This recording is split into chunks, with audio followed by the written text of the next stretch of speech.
कितने तरह का? 2 तरह का, गृहस्थ धर्म और मुनि धर्म। गृहस्थ धर्म और मुनि धर्म। मुनि धर्म के विषय में आप सब लोगों को अच्छे से जानकारी है।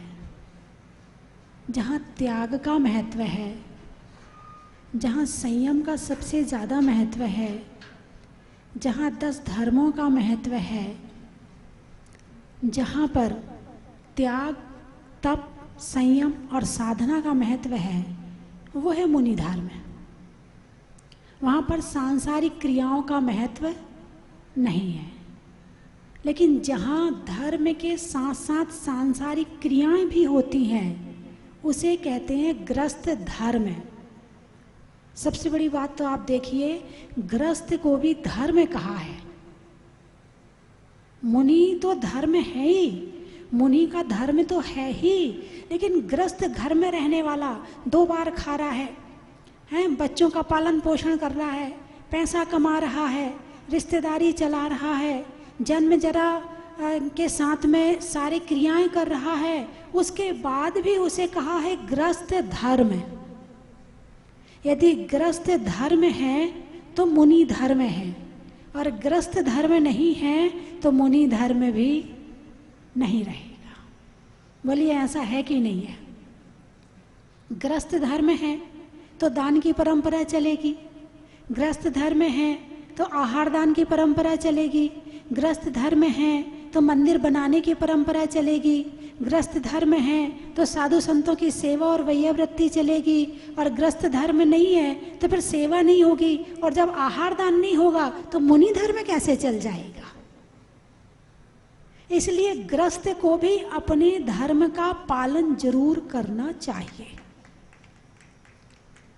6 आवश्यक गृहस्थ के कहे हैं: देव पूजा, गुरु उपासना, स्वाध्याय, संयम, तप और दान। कितने हो गए? अरे बोलिए ना, 6। एक श्रावक को क्या क्या करना चाहिए? देव पूजा। सुबह उठ के क्या करनी चाहिए? भगवान की पूजा करनी चाहिए। पूजा में अभिषेक साथ आ जाता है। ऐसा मत मानना कि माता जी ने पूजा कहा है तो अभिषेक थोड़ी कहा है। पूजा और अभिषेक ये दोनों पूजा के ही अंग हैं। पूजा के जो 5 अंग हैं वो अभिषेक से शुरू होता है, अभिषेक, पूजा, शांति पाठ, विसर्जन, स्थापना, ये 5 अंग होते हैं पूजा के। तो उसमें अभिषेक सबसे पहले होता है। किसी ने अभिषेक कर लिया और पूजा नहीं करी, मतलब अभी अधूरा है। किसी ने पूजा कर ली लेकिन अभिषेक नहीं किया तो अभी भी अधूरा है। महिलाओं के लिए भले ही इसमें ये हो सकता कि भाई वो पूजा अभिषेक नहीं कर सकती हैं, तो उनका पूजा ही धर्म माना जाएगा। तो गृहस्थ धर्म है। सबसे पहला धर्म है देव पूजा, दूसरा है गुरु उपासना। कौन सा है? गुरु उपासना। यदि वैसे देखा जाए तो देव, शास्त्र, गुरु, पहले भगवान, फिर जिनवाणी माता, फिर गुरु। गुरु को कौन से नंबर पे रखा है? तीसरे नंबर पे। जहाँ पर 6 आवश्यक आया है तो वहाँ देव पूजा, गुरु उपासना और स्वाध्याय। स्वाध्याय को तीसरे नंबर पे कर दिया और गुरु उपासना को दूसरे नंबर पे कर दिया। ऐसा क्यों? ऐसा क्रम क्यों बनाया?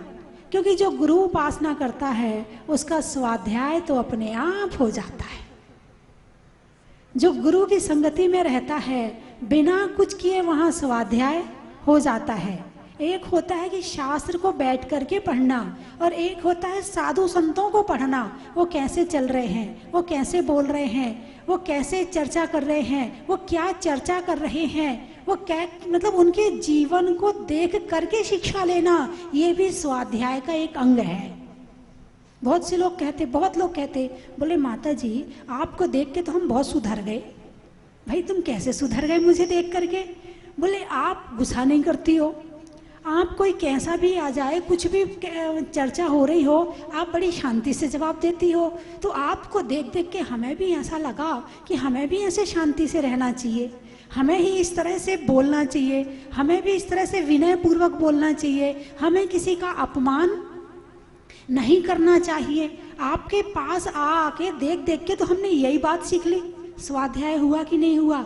एक होता है कि स्वाध्याय में जो 12 तप में विनय था उसको बैठ करके शास्त्र में पढ़ा, जो 16 कारण में एक विनय संपन्नता भावना थी, एक उसको बैठ करके शास्त्र में पढ़ा। जीवन में आया कि नहीं आया ये पता नहीं है, लेकिन पढ़ लिया। और आपने साधु को देखकर यदि इतनी बात भी सीख ली है तो समझना आपका स्वाध्याय हो गया। क्या हो गया? स्वाध्याय हुआ कि नहीं हुआ? जीवन में परिवर्तन आया कि नहीं आया? विनय करना धर्म है कि नहीं है? सबसे पहले तो ये बताओ। 10 धर्मों में क्या है? उत्तम क्षमा। क्षमा कब करोगे? जब अंदर में विनय भावना होगी। मार्दव धर्म कब आएगा? जब अंदर में कोमलता होगी। जब अंदर में कोमलता होगी तभी सरलता आएगी। और ये सब चीजें तब आएंगी जब विनय होगा। कब आएंगी? जब विनय होगा। विनय के लिए मुलायम होना जरूरी है, विनय के लिए कोमल होना जरूरी है, विनय के लिए कठोरता को छोड़ना जरूरी है। अभिमान जो है वो कठोर बनाता है। जैसे मान लो आपके परिवार का ही कोई मेंबर है और उसने आपकी बात नहीं मानी। माँ ने कहा बेटे से तू फल के ऊपर पानी मत पीना। माँ की बात बेटे ने नहीं मानी, फल के ऊपर पानी पी लिया। फिर क्या हो गया? अरे बोलिए ना, जुकाम हो गया। अब माँ को गुस्सा आएगा या उस पर दया आएगी? सच बताना, दया आएगी या गुस्सा आएगा? गुस्सा आएगा। कहा था 10 बार मना करते, मेरी तो सुनते ही नहीं है, मानते ही नहीं, मुझे तो कुछ समझते ही नहीं है, मुझे तो पागल समझता है, मुझे तो समझता कुछ आती नहीं, तू ही अपने आप को बड़ा होशियार समझता। हो गया ना बीमार, अब पड़ा रहे तू, मैं भी नहीं कर रही तेरे लिए कुछ। मेरी बात मानेगा तो तेरे लिए कुछ करूंगी और नहीं मानेगा तो तेरे लिए कुछ नहीं करूंगी। बोलिए इसका नाम मार्दव धर्म है क्या? मार्दव धर्म हर स्थिति में कोमल होता है।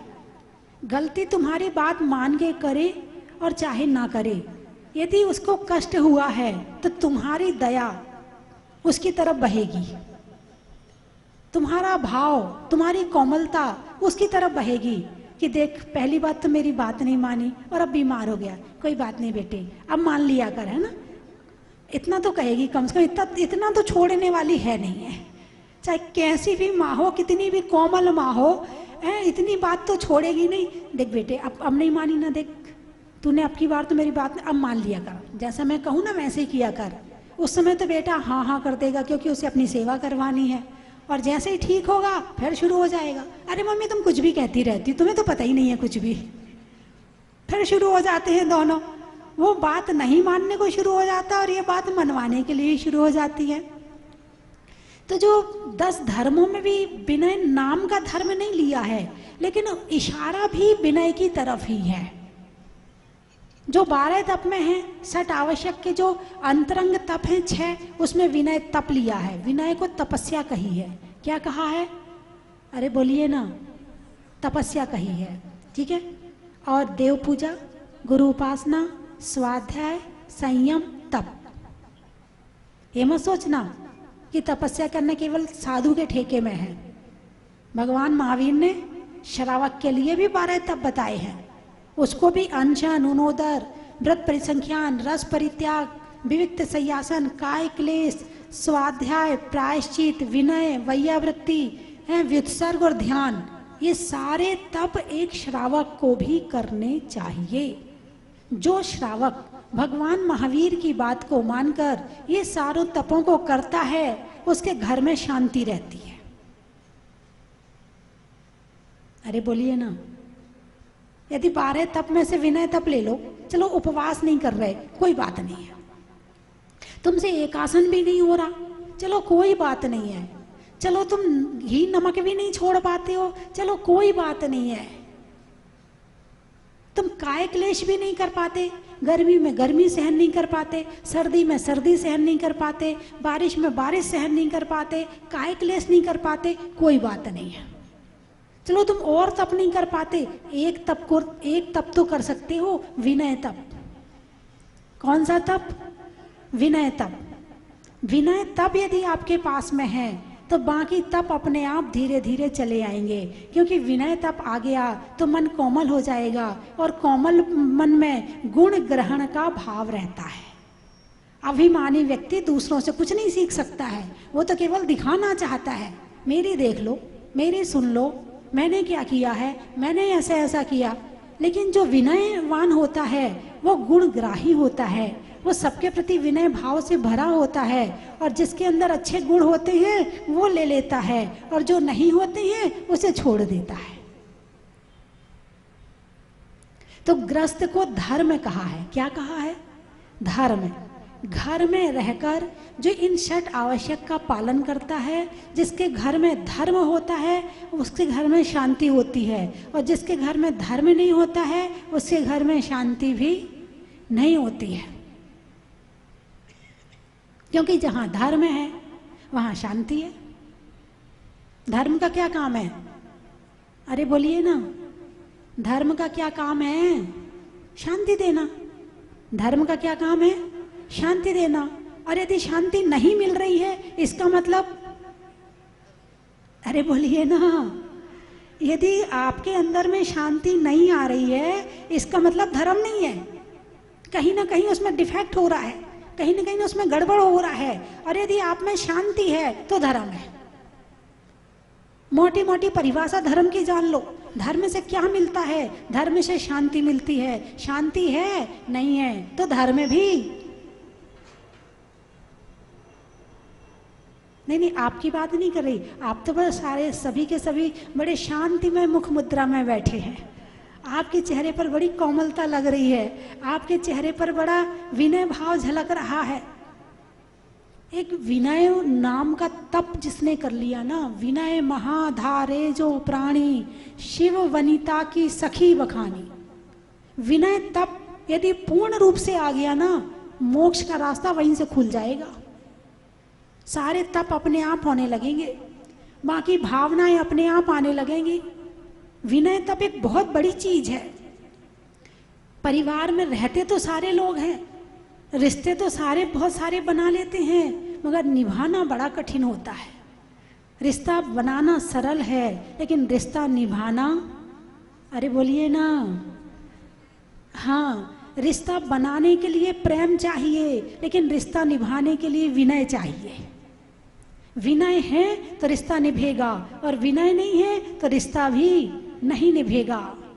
और ऐसा नहीं है कि घर में एक ही एक हाथ जोड़ता रहे, जय जिनेंद्र जय जिनेंद्र, और सामने वाला अकड़ता रहे।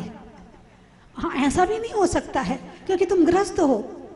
तुम इतनी जल्दी से तुम कोई साधु नहीं बन गए हो, तुम संत नहीं बन गए हो। तुम्हें अपेक्षा रहती है यदि मैंने इसे जय जिनेंद्र करी है तो ये भी तो मेरे से जय जिनेंद्र करे। एक बार कर ली, 2 बार कर ली, 3 बार कर ली। कई लोग आते हैं मेरे से पूछने के लिए, बोले माता जी वो ना सामने वाले से हमने कई बार बात कर ली लेकिन वो नहीं बोलता हमसे, तो अब हम क्या करें? मैंने कहा तुम तो बोलते रहो। मैंने कहा तुम अपनी तरफ से बोलना बंद मत करो। यदि उसने बंद कर दिया है तो कोई बात नहीं, कभी तो आएगा वो दिन जब वो भी बोलना शुरू कर देगा। तुम अनबोल मत करो, क्योंकि दोनों तरफ से यदि अनबोल हो गया तो फिर वो अनबोल तोड़ना बड़ा मुश्किल हो जाएगा। और एक तरफ से भी बोलचाल चलती रही तो कहीं ना कहीं कोई ना कोई रास्ता निकल ही आएगा। तो यदि विनय होती, नहीं तो अकड़ने वाले क्या करते, अच्छा मेरी गलती थोड़ी है, हर बार मैं ही बोलूं क्या? वो भी तो बोले अपने आप, उसकी भी तो गलती है। बोलिए पति पत्नी में झगड़ा होता है तो ऐसा होता कि नहीं होता? अरे बोलिए ना, नहीं, आप जिनके यहाँ नहीं होता हो वो हाथ उठा लें, जिनके यहाँ नहीं होता हो वो हाथ उठा लें। अच्छा 1 2 3 हाथ उठे हैं, 4 हाथ उठे बस, और बाकी मामला सेट है जो मैंने बताया अभी। हे भगवान करो कल्याण। मतलब ये कहा जाता कि दाल में काला है और यहाँ तो पूरी दाल ही काली है।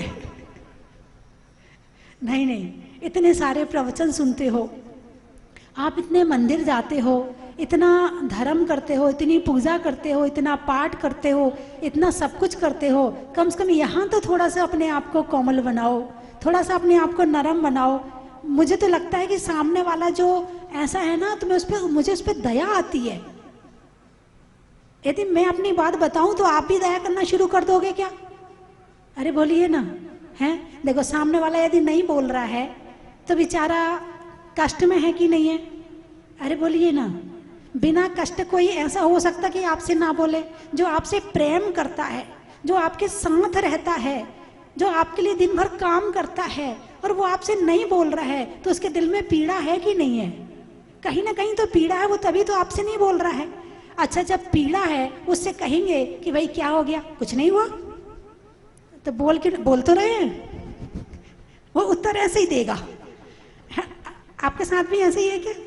है क्या? ओ हो, पूरी दाल ही काली है यहाँ तो है। लेकिन उसके मन में अभी कहीं ना कहीं कष्ट और पीड़ा है। फिर होगा क्या? अब वो यदि आप बोलते रहो तो फिर भी वो कहीं ना कहीं लगेगा कि हाँ ठीक हो जाएगा, और यदि आपने बोलना बंद कर दिया तो मामला फिर और ज़्यादा खराब हो जाएगा। फिर उसको सुधारने के लिए बड़ी भारी मेहनत करनी पड़ेगी। इसलिए अनबोल नहीं करना। आप लोग ऐसा कर सकते हो कि आपके घर में किसी से कोई लड़ाई हो जाए तो आप अनबोल नहीं करेंगे। ऐसा हो सकता है क्या? हम कुछ नहीं करेंगे तो जय जिनेंद्र तो करते ही रहेंगे। ऐसा आप लोग कर सकते हैं क्या? कौन कौन कर सकता है? हाथ उठाओ, अच्छे से हाथ उठाओ। कम से कम जय जिनेंद्र तो करते रहना, और कुछ ना कर सको तो जय जिनेंद्र करते रहना। और जय जिनेंद्र भी ऐसी नहीं, जय जिनेंद्र, गुस्सा आएगा तो ऐसे ही तो करोगे। नहीं, मुस्कुरा के जय जिनेंद्र करना, तब तो और जोर से मुस्कुरा के करना। पता नहीं वहां से मुस्कुराहट का आवाज आए हैं, तो जैसे ही मुस्कुराहट आई वैसी सारी शिकायत खत्म। अटै कोनी पटै कोनी थारे बिना सटै कोनी। तुम्हारे बिना रह नहीं सकते, तुम्हारे साथ रह नहीं सकते, और तुम्हारे बिना रह नहीं सकते। अटै कोनी पटै कोनी और थारे बिना सटै कोनी। जब रहना ही है तो जल में रहकर मगर से क्या बैर करना? रहना सास के साथ है, रहना बहू के साथ है, रहना ससुर के साथ है, रहना पति के साथ है। जब रहना इन्हीं के साथ में है तो फिर शिकायत किस बात की? जो है स्वीकार करो, अच्छा है उसे भी स्वीकार करो, और बुरा है। अब ऐसा थोड़ी कि खीर में तो एक और महेरी में न्यारे। अब आप लोग महेरी नहीं जानते हैं। अब महेरी जैसे खीर बनती ना, तो खीर तो दूध की बनती है, तो जो छाछ होती, छाछ तो जानते हो ना, तो जैसे दूध डाल के खीर बनाई जाती है, वैसे पहले के समय में जिनके यहाँ दूध नहीं होता था तो वो गरीब होते थे, तो उनके यहाँ महेरी बनती थी, और जो अमीर शौक से खाते थे उनके यहाँ भी बनती थी। तो वो मही की बनाई जाती थी, छाछ की बनाई जाती थी, दूध की जगह उसमें छाछ डाला जाता था। तो खीर में तो भाई हम एक हैं, हम दोनों एक हैं, और बैठ के खा लिए खीर। और जहाँ महेरी थाली में आई हम अलग हैं और तुम अलग हो। नहीं, ऐसा नहीं है। जब खीर में एक हैं तो महेरी में भी एक होना चाहिए। तो बंधुओं, ग्रस्त धर्म, यदि ग्रस्त धर्म का पालन कर लिया तो यहाँ से भी आपका 16वां स्वर्ग खुला हुआ है। ध्यान रखना, केवल साधु ही स्वर्ग नहीं जाता। यदि श्रावक भी अपने ग्रस्त धर्म का 6 आवश्यक का देव पूजा, गुरु उपासना, स्वाध्याय, संयम, तप और दान का अच्छी तरह से पालन करता है, और प्रतिमा लेकर के स्वयं धर्म पालन करता है, अपने घर वालों को धर्म कराता है, ऐसा श्रावक 16वें स्वर्ग का अधिकारी होता है। यो श्रावक व्रतपाल स्वर्ग 16 उपजावे। 16वां स्वर्ग क्या होता है? बहुत बड़ी बात होती है 16वां स्वर्ग। 16वें स्वर्ग का रास्ता आपके लिए खुला हुआ है। आप करो तो उस धर्म का पालन अच्छी तरह से, और कर लिया तो यहां भी सुखी और ऊपर भी सुखी। जो यहां सुखी नहीं वो ऊपर भी सुखी नहीं, और जो यहां सुखी है, अरे बोलिए ना, हैं, वो ऊपर भी सुखी है। तो बंधुओं, समय हो गया है। सबसे पहले दीपक जी आए, उसके बाद फिर माणक जी आए। पहले दीपक जी आए, थोड़ी देर बैठे, बदनामी करी, थोड़ी चर्चा हुई, फिर ये वापस आए जयपुर, अरे जयपुर जहाजपुर चलना, बहुत अच्छी माता जी है, मंदिर बन रहा है वहाँ पे। अच्छा चलो, माणक जी आ गए। अब माणक जी आए, एक दो और आए साथ में, अरे माता जी बहुत अच्छी है, जहाजपुर जरूर चलना। अब रमेश जी आए हैं, एक एक करके ना जाने हैं इस तरह आते रहे और फिर ऐसे जुड़ गए कि पंच कल्याणक में कुबेर इंद्र का पद ग्रहण कर लिया और वहां पर तन से, मन से और धन से हर तरह का सहयोग किया। और जब यहाँ आने का प्रोग्राम था तो मेरा मन तो कोटा जाने का था, लेकिन रमेश जी, माणक जी और चेतन जी और आपके कमल बाबू जी, कई पूरा परिवार यहाँ से ये पहुँचे, जयपुर वाले विनोद जी, प्रदीप जी हैं, तो बोले नहीं माता जी जयपुर चलना। ये इतनी जोर जोर से बोल रहे थे, चेतन जी की आवाज़ तो आप जानते ही हो, जब वो बैठे होते हैं तो वो सब सुनते, बस बोलते वो ही हैं बस। अब इनने बोलना शुरू किया, अब मेरा तो दिमाग घूमना शुरू हो गया, मैं तो जा रही थी कोटा और आ गई मैं जयपुर। और आकर बड़ा अच्छा लगा जयपुर आकर, जैसा मैंने नाम सुना था जयपुर उससे कहीं ज़्यादा अच्छा है, कहीं ज़्यादा अच्छा। जैसे मैंने लोग सुने थे उससे कहीं ज़्यादा अच्छे लोग हैं जयपुर में, क्योंकि थोड़ी तो पहचान इंसान की हो ही जाती है, हैं। तो बहुत अच्छा लगा। जयपुर की जैन समाज एक बहुत विशाल जैन समाज है, बहुत विशाल जैन समाज है, और जैन समाज के अंदर कुछ करने की कुछ शक्ति भी है, पावर भी है, इच्छा भी है और करने के भाव भी हैं और कर भी रही है। एक भारत में जयपुर की जैन समाज का एक अपना नाम है। और जब मालवीय नगर वाले आए तो रमेश जी बोले माता जी मॉडल टाउन बीच में आएगा। मैंने कहा आएगा तो बहुत अच्छी बात है, फिर तो आशीर्वाद मिलना चाहिए आपको, हैं। और इस तरह से यहाँ पर आना हुआ।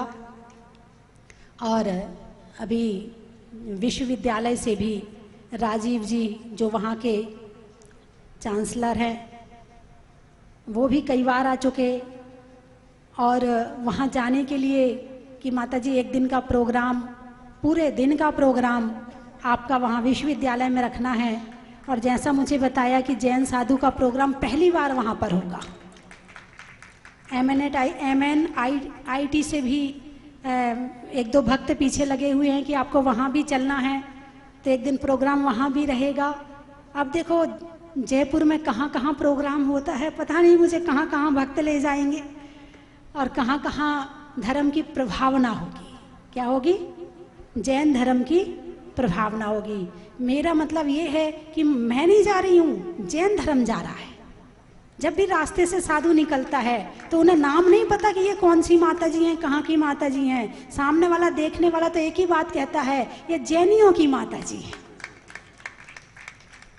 तो इससे जिन धर्म की प्रभावना होती है, और जिन धर्म की प्रभावना हमारे और आपके द्वारा जितनी हो जाए उतनी बहुत है, क्योंकि इसके अलावा ज़्यादा उपवास कर नहीं सकते, ज़्यादा और काम कर नहीं पा रहे तपस्या, तो कम से कम प्रभावना तो कर ही लेते हैं। तो आज बड़ा आपने बहुत अपने इस मॉडल टाउन को पूरा सजा दिया है आज अच्छी तरह से। और मुझे तो लग रहा कई रातों से नींद भी नहीं आ रही होगी। हाँ, होता है जब किसी के घर में चौका लगने की डेट फिक्स हो जाए ना, चौका लगने की डेट फिक्स, अकेले चौका लगने की, तो रात को बेचारा सो नहीं पाता है। बनाना है कैसे वैसे रोज रोटी बनाता है, रोज सब्जी बनाता है, लेकिन कोई दिक्कत नहीं। अब माता जी आ रही हैं तो क्या बनाना है। अब माता जी कुछ विशेष तो खाएंगी नहीं, आपको पता है, दाल रोटी सब्जी सामान्य सा आहार लेती हैं, लेकिन फिर भी बेचारों की रातों की नींद उड़ जाती है, हैं। फिर तो इनके यहाँ माता जी आ रही थी तो मुझे लगता कई रात से सोए भी नहीं होंगे आप लोग। हाँ, नींद भी नहीं आ रही होगी आप लोगों को। और इनके रिश्तेदार भी सारे बड़े अच्छे हैं। वो भी जब जब रमेश जी कोई कार्यक्रम होता है तो सारे रिश्तेदारों को प्रोग्राम में लेकर के आते हैं। अभी तो जयपुर में और भी जगह बहुत जगह जाना, अभी तो बहुत जगह के निवेदन अभी रखे हुए हैं। करीब 10 जगह के 10 कॉलोनी के तो और हैं अभी मेरे पास।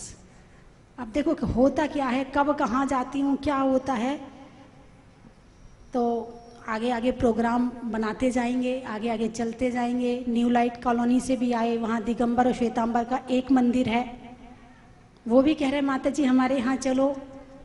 काफ़ी लोग आए थे अभी परसों के दिन, अभी रोज़ आ रहे हैं। क्या नाम है उनका?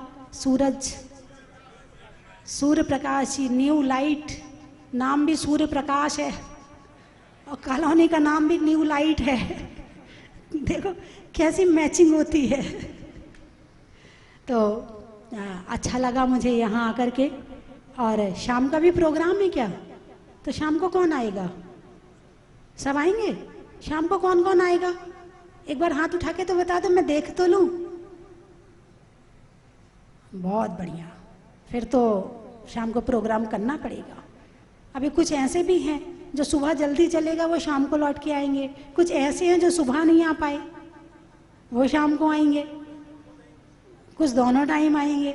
गाने में सुर का, नृत्य में नूपुर का, और अतिशय क्षेत्र में जहाजपुर का। बड़ा ही महत्व है। पानी में खोलने का, बनिया में तौलने का, आपके जोर से बोलने का। बड़ा ही महत्व है। महीनों में जून का, सर्दी में ऊन का, और ठौलिया परिवार के मॉडल टाउन का। बड़ा ही महत्व है। गाने में सुर का, पशुओं में खुर का, और आने वालों में जयपुर का। बड़ा ही महत्व है। जहाजपुर में जहाँ जहाँ से लोग आए हैं उनका महत्व बता दूं? अरे बोलिए ना। हाँ। रंगों में हरा का, रहने में धरा का, और आने वालों में बलोतरा का। बड़ा ही महत्व है। वृक्षों में बड़ का, बड़ की जड़ का, आने वालों में चित्तौड़गढ़ का। बड़ा ही महत्व है। प्रभु की मूरत का, मनुष्यों की जरूरत का, और आने वालों में सूरत का। बड़ा ही महत्व है। बोलने में सच का, नहीं होने में कचकच का, और आने वालों में नीमच का। बड़ा ही महत्व है। रसोई में पटा का, सावन की घटा का, और आने वालों में कोटा का। बड़ा ही महत्व है। पानी में, गर्मी में घड़ा का, भोजन में बड़ा का, और आने वालों में भीलवाड़ा का। बड़ा ही महत्व है। भोजन में बड़ी का, बूढ़ों में छड़ी का, और आने वालों में केकड़ी का। बड़ा ही महत्व है। बैठने में दरी का, छोड़ने में हरी का, और आने वालों में खजूरी का। बड़ा ही महत्व है। राजस्थान में दाल बाटी का, ट्रेन में टीटी का, और आने वालों में गुवाहाटी का। बड़ा ही महत्व है। पानी में मगर का, चलने में डगर का, आने वालों में बड़नगर और विजयनगर का। बड़ा ही महत्व है। पेड़ में पत्ता का, मधुमक्खी के छत्ता का, और आने वालों में कलकत्ता का। बड़ा ही महत्व है। रजाई में रुई का, वृक्षों में छुई मुई का, और आने वालों में मुंबई का। बड़ा ही महत्व है। सुबह के बाद शाम का, सिर दर्द में बाम का, और आने वालों में रतलाम का। बड़ा ही महत्व है। रिश्तों में ससुर का, देवों में असुर का, और आने वालों में सोलापुर का। बड़ा ही महत्व है। चलने में डगर का, पानी में मगर का, और आने वालों में मालवीय नगर का। बड़ा ही महत्व है। बिजली में तार का, शास्त्र में समय सार का, और जयपुर में ठौलिया परिवार का। बड़ा ही महत्व है। क्योंकि ठौलिया परिवार बहुत बड़ा, ठौलियों का मंदिर है ना, मैं देख के आई हूँ जयपुर में, वहाँ पर। मतलब इसका मतलब ठौलिया परिवार विशाल है, बड़ा है। और ऐसे ऐसे ऐसे परिवार यहाँ एक नहीं है, बहुत सारे हैं जिनके एक एक पूरे पूरे मंदिर है। तो और इस प्रभावना में काफ़ी लोग मेहनत कर रहे हैं, काफ़ी लोग मतलब मुझे तो लगता है जो हमारी जो प्रवास समिति है, कमल बाबू जी और शेखर जी, रमेश जी और भारत भूषण जी, प्रदीप जी और विनोद जी, माणक जी, दीपक जी, चेतन जी, सबका 2-2, 3-3, 4-4 किलो वजन तो कम हो ही गया है। सबका वजन बिल्कुल, मैं गारंटी से कह रही हूँ, इनका वजन तो गारंटी से कम हो गया है। लोग मुझे कह रहे, बोले माता जी आपका वजन कम हो गया है, लेकिन मुझे लगता है मेरे साथ साथ इन सबका भी वजन कम हो गया है, क्योंकि ये सारे लगे हुए हैं। चलिए आगे का प्रोग्राम करें। बोलिए 2400 भगवान की।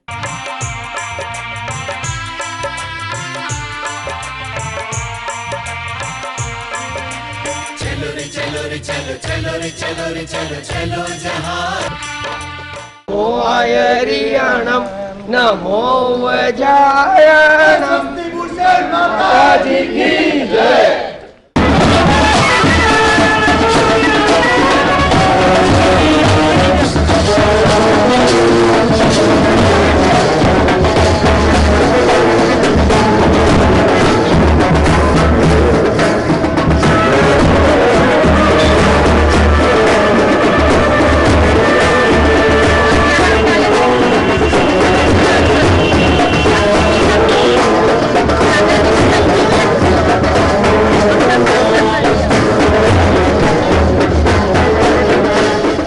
अच्छा, दूसरी बात ये कहना चाहता हूँ कि पूज्य गुरु माँ जयपुर में चातुर्मास करे, स्थान चाहे कोई सा भी हो पर चातुर्मास जयपुर में ही हो। वो कौन कौन चाहता है? दोनों हाथ से ताली बजा करके सदन सहमति दे। बोले स्वस्ति भूषण माता जी की। बंधुओं, लेकर पंच परमेष्टि में बदल गया। चला था कारवा रत्नात्रय को लेकर पंच परमेष्टि में बदल गया। पहुंची थी धर्म ध्वजा भट्टारक की लस्या 10 लक्षण में बदल गया। अवर्णनीय स्थल है ये, जो परम पूज्य गणनी माता श्री स्वस्ति भूषण जी माता जी की प्रेरणा से और सभी भारतवर्ष के भक्तों के द्वारा जो एक अद्भुत मंदिर का निर्माण हुआ है, ये हजारों साल तक जैन धर्म की प्रभावना को बढ़ाता रहेगा। ऐसा मुनीश्वरनाथ भगवान की प्रतिमा के दृश्य ऐसे लगते हैं कि मानो अभी ही जीवंत बनाए गए हों, और प्रभु की अनुकंपा जैसे सब भक्तों पर इतनी बरस रही है कि सब भक्त अनायास ही दौड़ दौड़ करके प्रभु के दर्शन के लिए यहाँ आते हैं। और जो यहाँ भक्त आ रहे हैं अपना मन वांछित फल पा रहे हैं, और दिन दुनी रात चौगुनी तरक्की जो यहाँ स्वस्ति धाम में हो रही है, वो जैन धर्म के लिए एक अद्भुत मिसाल बनेगी। यही हम सब भक्तों की भावना है कि मुनीश्वरनाथ भगवान का आशीर्वाद और आरिका गणनी माता स्वस्ति भूषण माता जी का आशीर्वाद सभी भक्तों पर बराबर बना रहे, और इसी तरह यह क्षेत्र पूरे भारतवर्ष ही नहीं, पूरे अपितु पूरे विश्व में एक अपनी अमिट पहचान बनाए। और सभी भक्त जो यहाँ नहीं आ पाए, मेरा उनसे अनुरोध है कि जीवन में एक बार आप यहाँ पधार कर अभिषेक और शांति धारा जो भी हो, आप यहाँ पधार कर एक बार करें, और अपने जीवन को जो इस मानव जन्म मिला है, जैन कुल मिला है, उसका सार्थक करें। यही हमारी मंगल भावना है। सादर जय जिनेन्द्र। बहुत दिनों से इच्छा थी कि मैं मुनीश्वरनाथ भगवान के चरणों में आके साक्षात शांति धारा करूं, तो आज मेरी ये इच्छा सफल हुई और मुझे इतनी शांति मिल रही है जिसका मैं वर्णन नहीं कर सकता। जब बोलो मुनीश्वरनाथ भगवान ने की जय।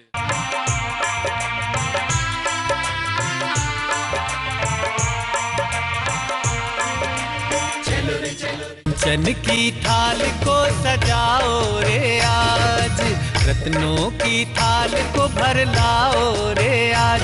आओ आओ करे रे गुणगान आरती भगवन की।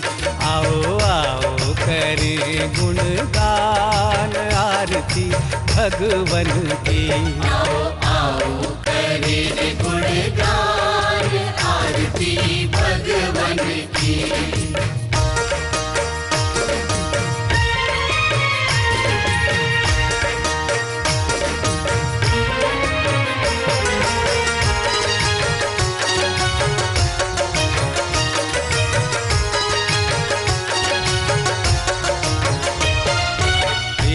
सुमित्र के राज दुलारे, माँ पद्मा जी के नैनों के तारे।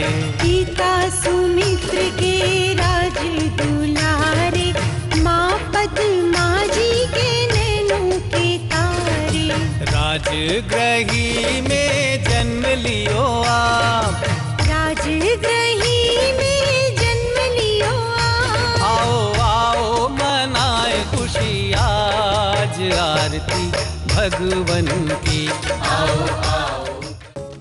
परम विदुषी लेखिका गणिनी आरिका रत्न श्री 105 स्वस्ति भूषण माता जी, जिन्होंने मात्र 20 वर्ष में 100 से भी अधिक किताबें लिखकर जैन समाज को अनूठा योगदान दिया है।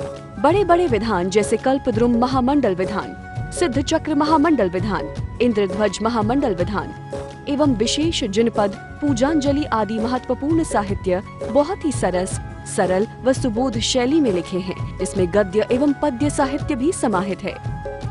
इन महान साहित्यों को पढ़कर आप भी अपने ज्ञान का विकास कर सकते हैं। साहित्य प्राप्त करने हेतु आज ही संपर्क करें। संपर्क सूत्र 7906062500 98683456768।